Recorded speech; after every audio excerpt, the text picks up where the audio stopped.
நாகப்பட்டினத்தில் போட்டியிடும் அதிமுக வேட்பாளர் சுர்ஜித் சங்கர் திருவாரூர் தெற்கு வீதியில் உள்ள டீ கடையில் டீ போட்டு கொடுத்து வாக்காளர்களின் கவனத்தை ஈர்த்து வருகிறார்.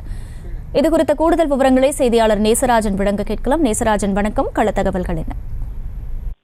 அகிலா, திருவாரூர் தெற்கு வீதியில் உள்ள ஒரு டீ கடையில் நாகப்பட்டினம் மக்களவை தொகுதி வேட்பாளர் சுர்ஜித் சங்கர் டீ போட்டு கொடுத்து அங்குள்ள வாக்காளர்களின் கவனத்தை ஈர்த்து வாக்கு சேகரித்தார். மக்களவை தேர்தல் பிரச்சாரம் உச்சகட்டத்தை எட்டியுள்ள நிலையில் வேட்பாளர்கள் வாக்காளர்களின் கவனத்தை ஈர்ப்பதற்காக பல்வேறு யுக்திகளை கடைபிடித்து வருகிறார்கள். அந்த வகையில் அதிமுக சார்பில் நாகப்பட்டினம் மக்களவை தொகுதியில் போட்டியிடும் வேட்பாளர் சுர்ஜித் சங்கர் திருவாரூர் கேக்கரையில் திருவாரூர் நகர்ப்பகுதிகளில் வாக்கு சேகரித்தார். அவருடன் முன்னாள் அமைச்சர் ஆர் காமராஜ் வருகை தந்து அதிமுகவுக்கு வாக்கு சேகரித்தார். அப்போது திமுக அரசு கடந்த 3 ஆண்டுகளில் மக்களவை ஏமாற்றியுள்ளது என்று அவர் பேசியுள்ளார். மேலும் தெற்கு வீதியில் உள்ள டீ கடையில் சுர்ஜித் சங்கர் டீ போட்டு அங்குள்ள வாக்காளர்களுக்கு டீ போட்டு கொடுத்தார். அகிலா,